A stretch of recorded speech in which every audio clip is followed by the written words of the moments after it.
The morning of February 24th, 1943 broke cold and clear over Burbank, California. In a corner of Lockheed's test facility, a battered P-38E sat waiting, its aluminum skin scarred by months of experimental punishment, its engines already having pushed beyond their design limits dozens of times. This was the K-Mule, a test airframe that had been modified, rebuilt, and beaten into submission in the name of research.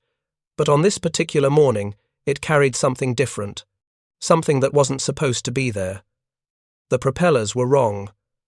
Not wrong in the sense of being damaged or incorrectly installed.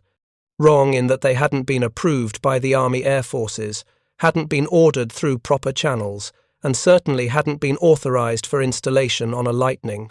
They were Hamilton Standard Hydromatic propellers, the broad-bladed paddle type that had recently transformed the Republic P-47 Thunderbolt from a capable fighter into a climbing demon.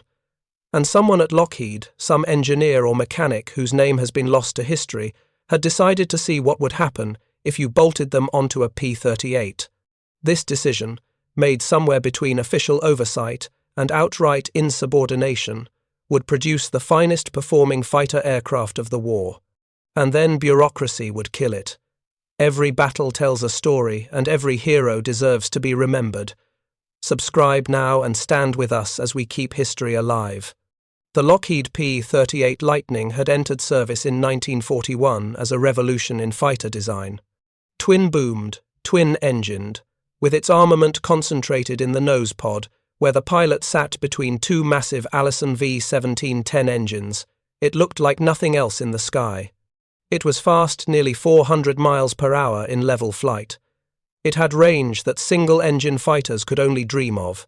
And with two engines, it gave pilots crossing the vast Pacific a comforting redundancy that meant the difference between life and death when hundreds of miles from the nearest airstrip. But by early 1943, the Lightning's limitations had become painfully apparent. In Europe, it struggled in the freezing air above 30,000 feet, where German fighters routinely operated. The turbo-superchargers, those complex General Electric units that gave the Lightning its high-altitude performance, had an unfortunate tendency to malfunction in extreme cold, leaving pilots with wildly fluctuating power or, in the worst cases, complete engine failure at the exact moment they needed every available ounce of thrust. The intercooler system, designed for the earlier, less powerful engines, couldn't properly cool the charge air at high boost levels, leading to detonation and catastrophic engine damage. And the climb rate, while respectable, simply couldn't match what pilots needed when German Focke-Wulfs or Messerschmitts dove from above. Most frustrating of all was the sensation that the Lightning was somehow holding back. The airframe itself was sound. Kelly Johnson's unconventional design had proven remarkably robust. The engines, when properly managed, were reliable enough. But there was a ceiling to the Lightning's performance that seemed artificial, as though the airplane were capable of more, but was being held to some arbitrary standard that had nothing to do with the metal and physics of flight. At Lockheed, the engineers knew this feeling wasn't imagination. They had been watching the P-47 program with intense interest, particularly the modifications made to the P-47C model in mid-1942. The installation of those Hamilton Standard high-activity propellers had produced dramatic improvements in the Thunderbolt's climb rate and acceleration improvements that came not from more powerful engines, but simply from more efficient propellers, blades designed to bite deeper into the air and convert horsepower into thrust, with less waste. The propellers required larger diameter spinners to house their mechanism, which meant modified cowlings and a slightly different thrust line. But the performance gains were undeniable. Someone at Lockheed, and the historical record does not preserve exactly who deserves credit or blame, decided that if paddle blade propellers could transform a P-47, they might do even more for a Lightning. The P-38E test mule sitting in the experimental hangar was already a composite of modifications. It had been used to test the P-38J's new chin-mounted intercooler installation, and its airframe bore the scars and modifications of countless other trials. It still carried its piggyback configuration, a second seat behind the pilot where an observer or engineer could ride during test flights, scribbling notes and monitoring instruments that the pilot couldn't watch while flying. The propellers were installed without fanfare. Hand-formed sheet steel cowlings were fabricated to blend the larger spinners into the nacelles, giving the aircraft a rough, almost improvised appearance. The fit wasn't perfect. Gaps existed where production cowlings would have sealed smoothly, and the entire installation looked like exactly what it was, a field modification done without the blessing of official approval. But on the morning of February 24th, with a Lockheed test observer strapped into the rear seat and an Army Air Forces representative watching from the ground, the K-Mule's engines coughed to life. The sound was different. The propeller's broader chord and altered pitch produced a deeper tone, a more aggressive bite as they clawed through the air even at idle. The pilot, his name, too, lost to incomplete records, ran through his pre-flight checks, noting the changed handling characteristics as the propeller's greater mass affected the engine's response. Then he released the brakes and began his takeoff roll. The acceleration was immediately apparent. Where a standard Lightning would have taken a measured, deliberate pace down the runway, the K-Mule seemed to leap forward, the new propellers converting the Allison engine's torque into forward motion with startling efficiency. The tail came up quickly, the main wheels lifted, and then the Lightning was climbing, its nose pitched up at an angle that would have seemed aggressive in any other variant. In the rear seat, the observer watched his instruments and felt his stomach sink as the altimeter unwound in reverse. 1,000 feet, 2,000, 5,000. The rate of climb was extraordinary, far better than any production Lightning could achieve. But it was at altitude where the real test would come. The question wasn't whether the new propellers improved low-altitude performance. The question was whether they could push the Lightning into the thin air where enemy fighters operated, where the turbo-superchargers had to work their hardest, and where every pound of drag and every wasted horsepower showed itself in diminished performance. At 20,000 feet, the K-Mule was still climbing strongly. At 30,000 feet, where many Lightnings would have been gasping for air, their climb rate reduced to a few hundred feet per minute, the modified aircraft continued upward with almost casual ease. At 40,000 feet, the air was thin enough that the wings' lift came grudgingly, each increment of altitude requiring more time and fuel. But still, the K-Mule climbed. At 45,000 feet, the pilot leveled off. Through the canopy, the sky had darkened to a deep purple blue, the curvature of the earth visible at the horizon. Below, California's landscape had resolved into an abstract pattern of browns and greens, the cities reduced to smudges of grey. At this altitude, few aircraft could operate. Even the fearsome German Focke-Wulf Tar 152, designed specifically for high-altitude interception, struggled to reach these heights, and the K-Mule had climbed here on a hot, humid day, when air density was at its lowest and performance was at its worst. On a standard day, Lockheed's engineers estimated, the aircraft could have reached 48,000 feet or higher. The test flight continued for another hour, with the pilot putting the Lightning through a series of handling tests, noting the aircraft's behavior at altitude, its acceleration, its turn performance. When he finally descended and landed back at Burbank, his report was succinct and devastating in its implications. The modified Lightning was the best-performing fighter he had ever flown. The success of the K-Mule prompted an immediate decision at Lockheed. If a battered test airframe with hand-formed cowlings and improvised modifications could perform this well, what could a purpose-built Lightning achieve? The 12th G-model Lightning, originally set aside as a P-38J prototype airframe number 422-81. Army Air Forces serial number 42-1-3558 was pulled from the production line and designated for conversion. This aircraft would be no improvised testbed.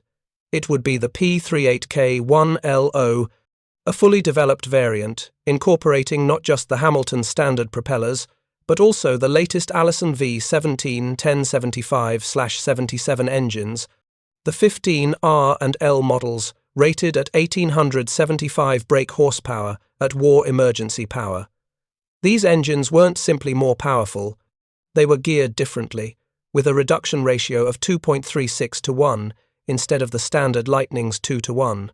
This meant the propellers turned more slowly relative to the engine's crankshaft, allowing the broader blades to operate at their optimal efficiency range. It also meant the thrust line was slightly higher than on standard Lightnings, necessitating redesigned cowlings that blended the new spinners and changed thrust line into a cohesive whole. The result was an aircraft that looked almost identical to the P-38J then entering production, but whose performance would prove to be in an entirely different category. The P-38K1 began its test program in late February 1943, continuing through the end of April. Each flight added to the mountain of data suggesting that Lockheed had created something extraordinary. At military power, the maximum continuous setting that pilots could sustain without risking engine damage, the K-1 reached 432 miles per hour at its critical altitude of 29,600 feet. This was 40 miles per hour faster than a P-38J could achieve at the same altitude. At 40,000 feet, the speed advantage was even more pronounced, and under war emergency power, the setting used only in combat when survival trumped all other concerns, the K-1 was predicted to exceed 450 miles per hour. The climb rate was even more remarkable. Fully loaded with fuel, ammunition, and all combat equipment, the P-38K1 could climb at 4,800 feet per minute from a standing start on the runway. It could reach 20,000 feet in just 5 minutes, the time it took a pilot to complete his post-takeoff checks and get his bearings. In war emergency power, the initial climb rate was predicted to exceed 5,000 feet per minute, a rate that would allow a Lightning to climb from sea level to 30,000 feet in 6 minutes, reaching combat altitude before enemy fighters could intercept bombers or before attacking aircraft could escape to safety. This performance didn't come from exotic materials or revolutionary aerodynamics. It came from propellers. From the simple recognition that the method by which an engine's power was converted into thrust mattered as much as the power itself. The paddle blade Hamilton Standard propellers were more efficient than the standard Curtiss electric units, particularly at high altitude, where every improvement in efficiency translated into dramatic gains in performance. Combined with the higher-geared engines, they transformed the Lightning from a capable fighter into a dominant one. In September 1943, the P-38K1 was delivered to Eglin Field in Florida for official Army Air Forces evaluation. There, it was flown in comparative trials against the North American P-51B Mustang and the latest version of the P-47 Thunderbolt, the P-47D. These were the fighters then being rushed into production, the aircraft that would carry the burden of America's air war over Europe and the Pacific. The evaluation was meant to be comprehensive, testing not just maximum speed and climb rate, but turn performance, pilot workload, maintainability, and all the other factors that determined whether an aircraft would succeed in combat. The P-38K1 proved superior in nearly every category. It climbed faster than either the Mustang or the Thunderbolt. Its high-altitude performance exceeded both. Its twin-engine reliability gave it an advantage that no single-engine fighter could match. Even its firepower, 450 caliber machine guns and a 20mm cannon, all concentrated in the nose, where convergence and trajectory drop weren't factors, was acknowledged as superior to the wing-mounted guns of its competitors. The test pilots' reports were uniformly positive. Some were enthusiastic to the point of advocacy, recommending immediate production and deployment. None of it mattered. The War Production Board, the civilian agency responsible for coordinating America's industrial output, refused to authorize production of the P-38K. The reason given was simple and, in its own way, logical. Converting the production lines would require a halt of 2 to 3 weeks while new tooling was installed, new cowlings were set up for manufacture, and workers were trained on the modified procedures. During those 2 to 3 weeks, no Lightnings would be produced. The ongoing battles in Europe and the Pacific demanded a constant stream of fighters, and any interruption, no matter how brief, was deemed unacceptable. Lockheed's engineers protested. They pointed to the superior performance. They noted that the P-38K1 would give American pilots a decisive advantage in combat. They argued that the 2 to 3 week delay would be more than compensated for by the increased effectiveness of the aircraft produced afterward. Some pointed out, though perhaps not in official reports, that pilots' lives were at stake, that the superior climb rate alone could mean the difference between reaching altitude before being bounced by German fighters or being caught low and slow, where the Lightning's advantages evaporated. The War Production Board was unmoved. The P-51 was already in production. The P-47 was rolling off assembly lines in increasing numbers. Both were good enough. The Lightning, in its standard J and L variants, was good enough. The marginal improvement offered by the K model didn't justify the disruption production schedules that had been carefully coordinated across dozens of factories and hundreds of subcontractors, and so the P-38K1 was relegated to storage. The test data was filed away. The propellers that had transformed the Lightning were installed on other aircraft types, where they improved performance without requiring production line changes. And P-38 pilots continued to fly J and L models, whose performance, while adequate, was demonstrably inferior to what could have been achieved. In the Pacific Theater, where the Lightning found its greatest success, pilots developed their own modifications to extract more performance from their aircraft. Charles Lindbergh, the famous aviator who spent 6 months in 1944 as a civilian technical representative for United Aircraft, taught Lightning pilots fuel management techniques that the Army Air Forces had explicitly discouraged. By reducing engine RPM to 1600, a setting that pilots had been taught would cause engine damage while maintaining manifold pressure at 30 inches of mercury, and running the mixture in auto-lean instead of auto-rich, Lindbergh demonstrated that Lightnings could extend their range by 400 miles or more. After several missions where he consistently returned with significantly more fuel than any other pilot in his flight, skeptical Lightning pilots began adopting his techniques. The Army Air Forces eventually acknowledged that the methods worked, though they never officially changed their pilot training materials. Other modifications happened at the field level, implemented by crew chiefs and mechanics who understood their aircraft better than any engineer in Burbank. Throttle stops the mechanical limits that prevented pilots from advancing. The throttles beyond approved manifold pressure settings were modified or removed entirely in some squadrons, allowing pilots to push their engines to 70 inches of mercury instead of the approved 60 or 64. This provided substantially more power, particularly at high altitude, where every additional inch of manifold pressure translated into more speed and climb rate.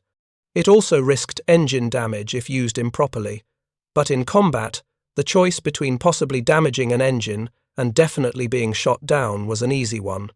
These field modifications were never officially sanctioned. They existed in a grey area between regulation and necessity, between what the manuals said should be done and what combat experience showed must be done. Crew chiefs who removed throttle stops didn't request permission from higher headquarters. They simply did it, then noted in their maintenance logs that engines were adjusted for optimal performance or used similarly vague language that would pass casual inspection. Pilots who used Lindbergh's fuel management techniques didn't advertise the fact in their after-action reports. They simply flew longer missions and came home when other pilots would have been swimming. This tension between official procedure and field innovation defined much of the Lightning's service history. The aircraft that pilots actually flew bore only passing resemblance to the aircraft described in Army Air Force's technical manuals. Every squadron had its own modifications, its own tricks for extracting additional performance or reliability. Some worked, some didn't. A few, like Lindbergh's fuel management and the paddle blade propellers, worked spectacularly but were never officially adopted because doing so would have required admitting that the official procedures were wrong.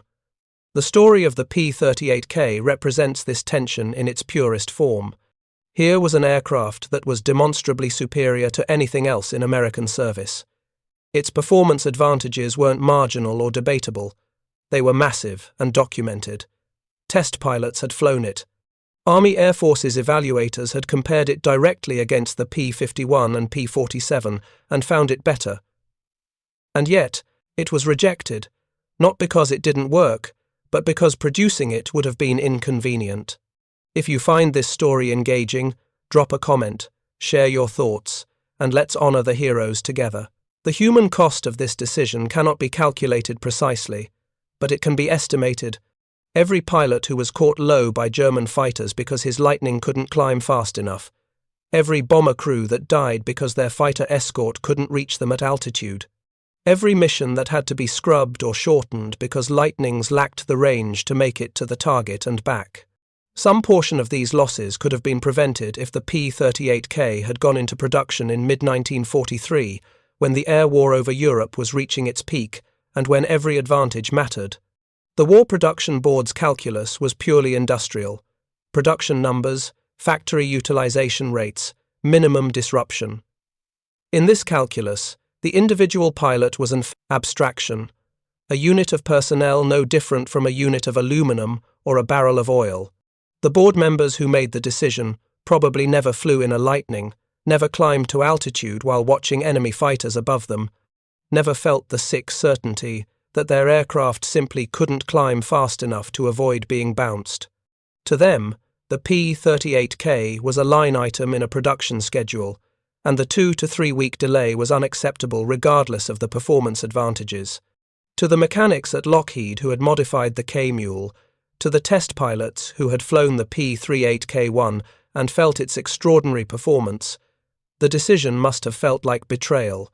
They had created something genuinely superior, something that would have saved lives and won battles, and it was being rejected for reasons that had nothing to do with the aircraft itself. The paddle blade propellers that had transformed the Lightning were available. The engine modifications were understood. The cowling changes required were straightforward. Everything needed to produce the P-38K existed. Everything except the will to temporarily slow production. In Europe, Lightning pilots continued to struggle with their J and L models. The gradual improvements introduced in late 1943 and early 1944, better cockpit heating, improved dive flaps, hydraulically boosted ailerons addressed some of the Lightning's problems but didn't fundamentally change its performance envelope. The P-51D Mustang, with its superior speed and simpler maintenance, began replacing Lightnings in the 8th Air Force's fighter groups. By mid-1944, the Lightning was being phased out of European operations, its reputation tarnished by 2 years of struggling in an environment where its advantages were negated and its limitations were magnified. In the Pacific, the Lightning remained dominant. The warm temperatures eliminated the cold weather problems that had plagued European operations. The vast distances played to the Lightning's range advantage, and Japanese fighters, while nimble and dangerous in a turning fight, couldn't match the Lightning's speed or high-altitude performance. P-38 pilots in the Pacific became aces. Richard Bong shot down 40 Japanese aircraft flying a Lightning. Thomas Maguire scored 38 kills. Charles MacDonald, who commanded the 475th Fighter Group, got 27. But even in the Pacific, pilots knew their aircraft could have been better. They knew about the P-38K, even if they'd never seen one. News travelled through the fighter community, passed along in letters and conversations, and the informal networks that existed between squadrons. They knew that somewhere in California there was a Lightning that could climb to 45,000 feet, that could reach 20,000 feet in 5 minutes, that was faster than anything else America was producing, and they knew it would never be built. The K-Mule, the battered P-38E that had started it all, eventually disappeared into storage or was scrapped. The P-38K-1, the single production-intent aircraft that had proven the concept, met a similar fate. No photographs of the K-1 are known to survive. The only image that remains is a single shot of the K-Mule, its rough cowlings and modified spinners visible, standing in as a proxy for the aircraft that might have been. In the decades after the war, aviation historians and P-38 enthusiasts would occasionally stumble across references to the P-38K in declassified documents or in the memoirs of test pilots. They would find the performance data, the climb rates, the speeds, the altitude capabilities, and wonder why such an aircraft had never entered production. The explanations varied. Some blamed bureaucratic inertia. Others pointed to the success of the P-51 as making the P-38K unnecessary. Still others suggested that the war's outcome was never truly in doubt by 1943, making improvements to existing types less urgent than they might otherwise have been. But the real explanation was simpler and more frustrating. The P-38K was rejected because accepting it would have been inconvenient. 2 to 3 weeks of lost production in the War Production Board's assessment outweighed any performance advantage. The board made this calculation in an office in Washington, reviewing production charts and factory capacity numbers. They made it without considering that somewhere over Germany or the Pacific, a pilot was climbing to altitude in a lightning that was good but not good enough, while an enemy fighter above him enjoyed advantages that could have been eliminated if only his aircraft had been fitted with better propellers. The P-38's story, then, is not just about an innovative aircraft design or about the twin-boomed fighter that looked like no other plane in the sky. It's about the gap between what could have been done and what was done, between the innovations that mechanics and engineers and pilots knew were possible and the decisions made by bureaucrats whose primary concern was maintaining production schedules. It's about modification and improvement happening despite official channels rather than because of them, about field crews who removed throttle stops and pilots who adopted fuel management techniques that violated official procedure because those modifications and techniques kept them alive. And at the center of it all, the ghost of the P-38K, the Lightning that climbed to 45,000 feet on paddle blade propellers that weren't supposed to be there, that proved itself superior to every other American fighter in official trials, and that was rejected anyway because approving it would have required stopping the production line for 2 to 3 weeks. For the rest of the war, P-38 pilots flew aircraft that were merely good. They won battles and achieved victories, and came home alive more often than they might have in lesser aircraft. But they did it knowing that something better had existed, had been tested and proven, and had been put aside because bureaucracy values consistency more than excellence. Thanks for standing with us in this battle through history. Don't forget to hit subscribe and relive more untold stories on Fire and Steel.